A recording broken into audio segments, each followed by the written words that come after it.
It's been described as shorter than Star Wars, hastier than Harry Potter, less tedious than Lord of the Rings. Of course, you know what I'm talking about. It's Graham Stoney's latest blockbuster, My Big Toe. But there's more to the making of a cinematic masterpiece than meets the foot. So today, with unprecedented access to cast and crew, we're going behind the scenes to find out exactly what happens in the making of a cinematic blockbuster. So, come with me and let's go as we journey inside My Big Toe.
We're here with writer-director Graham Stoney.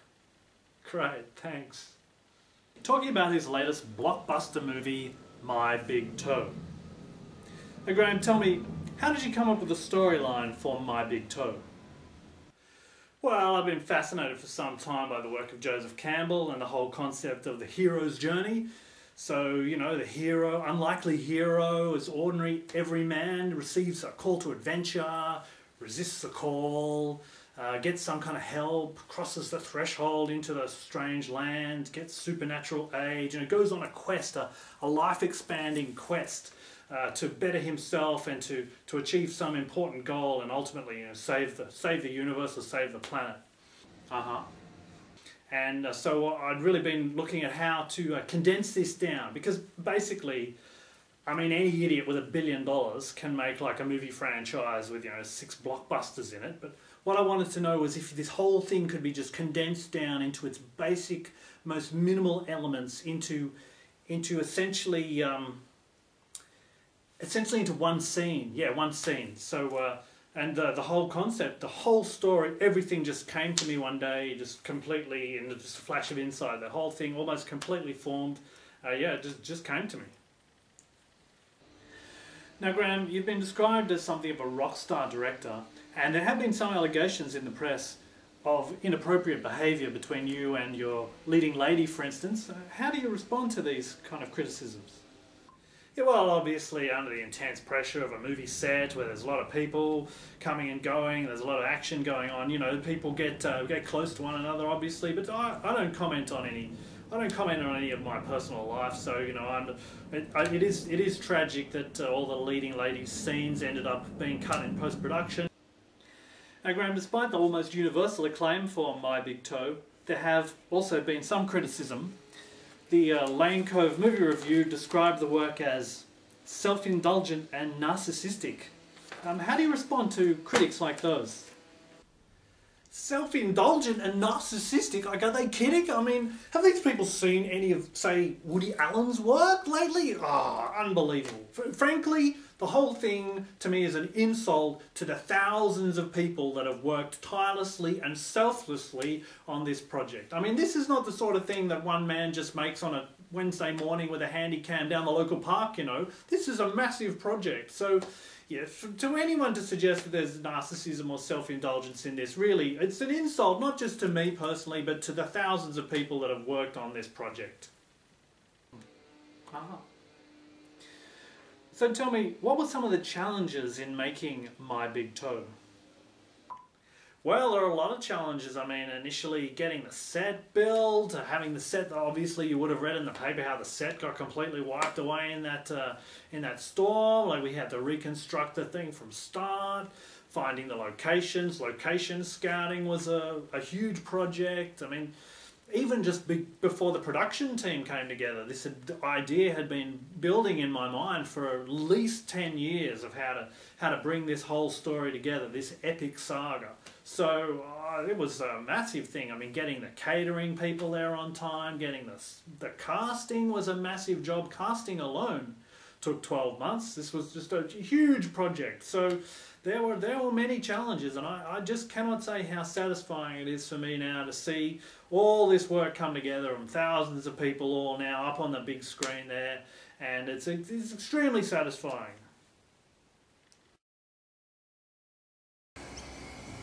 G'day, it's Graham here, and I'm on my way to location for filming of my very first full-length feature film, My Big Toe.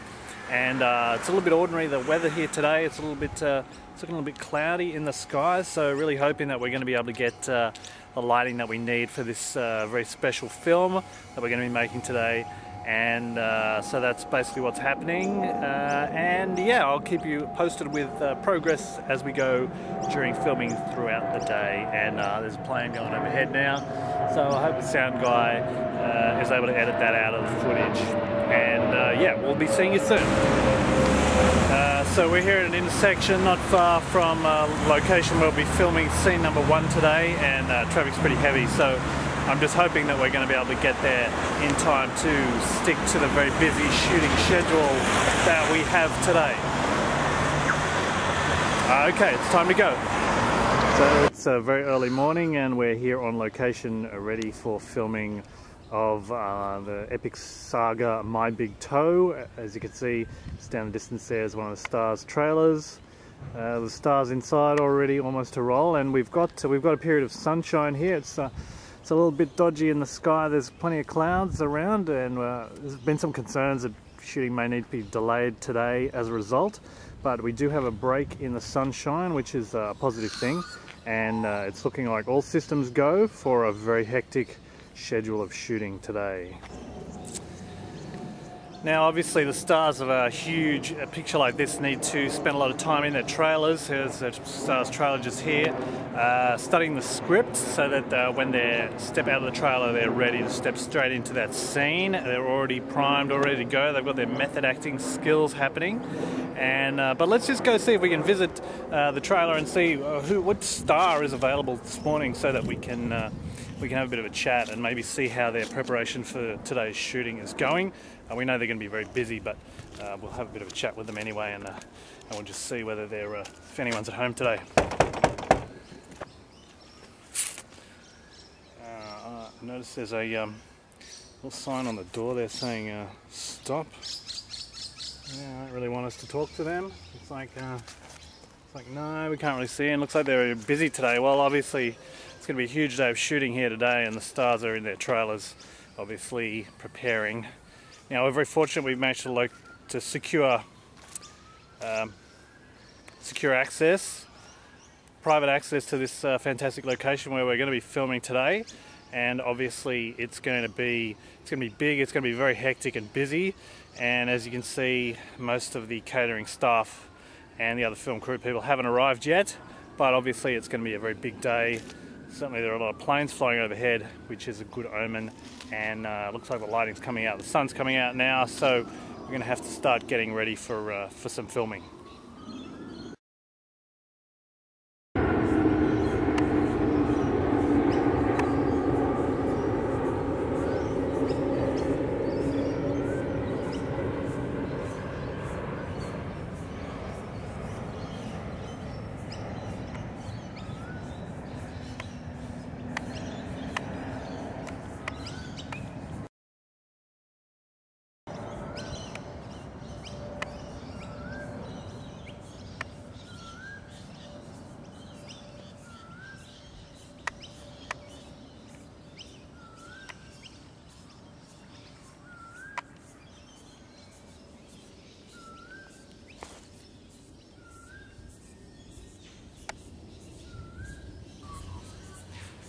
Hey there, so we're here on location and we've just completed filming for the day for the epic saga My Big Toe, and I'm exhausted. I mean, it's been a very long day. It's been hard. It's a tough schedule.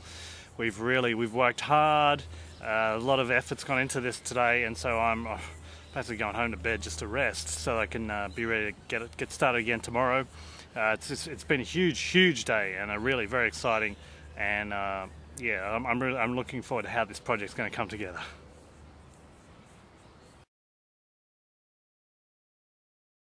Now look, we've got plenty of time to fill, so I'm wondering, maybe could you just kind of ramble on for 5 minutes about meaningless shit? The best description of the process that we used to make this film is chaotic. It really came together through a combination of insight, mathematics, a lot of structured project management planning, and just plain chaos, mainly chaos. It was a matter of getting up every day, slogging it out, working on scripts, looking at pre-production issues. Got a lot of casting couch moments. Obviously the leading ladies needed to be tried out, just check the chemistry. In my role as the star of the film as well as the director, kept me very busy obviously. There was a huge amount of work involved from everybody, and this really consumed a lot of time from Monday through to Sunday every week for at least 3 months. We were on set basically for 3 months. And during that time, it was a closed set, so there was exclusive access. We could get it done as quickly as possible, but obviously it took a long time.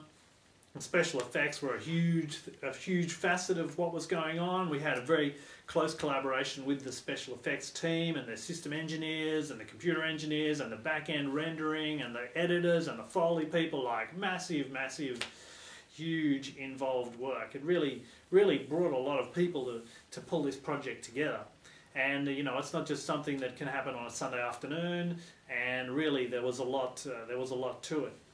Some of the complications, obviously, we were cutting edge in terms of our special effects, so we actually had to wait for 5 years until we could manage to get the special effects operating at the level that were required for this project. That was frustrating during that time delay, really. Anything that involves a new leading edge technology obviously involves some frustration, and it was very difficult for the special effects staff to operate when the cutting scenes were still being organised and the storyboarding was happening, and we were still trying to work out exactly what was possible with the technology that led to what we have come out with today. And I have to say a great vote of thanks to all those people that were involved in the technical side of the production. Without that, obviously the whole thing would never have flown, and it's just where I was very lucky. I feel lucky that I live in a time and a place where the technology is now available that we can create these kind of scenes, and me as a director gives me an enormous amount of freedom to direct people in ways that are just extraordinary, where obviously operating behind a blue screen or a green screen or a pink screen or red screen, like whatever colour you want, we had a screen for it. Like that was, the budget was enormous. So we had to work out how to coordinate all those different colours into the basic background matte so that the compositors could put the whole thing together. It's a very complicated process, of course, and that meant that although I had a great deal of freedom, we had to be very careful to make sure that the special effects that we could develop, especially for this film, were able to come together. Now, obviously there's been a lot of talk about why we didn't film in 3D, given that that's the latest thing these days, and basically the answer essentially is that the special effects required were simply too complicated for 3D using current technology. And we're hoping that maybe in 20 years' time we might be able to have a remake along the lines of Total Recall perhaps, with essentially the same story but special effects in the full 3D CinemaScope, IMAX, whatever it is that they have around in 20 years' time. So it has been a huge challenge, and there's nothing like rising to a challenge to really push a director to get the best out of the cast and crew. And I just have a huge vote of thanks for the cast and crew that were involved in this project. Clearly they've worked very hard, and I just can't say thank you enough to them for everything that they've gone through in getting this huge production onto the big screen. So yeah, look, I just really hope that everybody out there really enjoys having a bit of a look at my big toe. Great, thanks.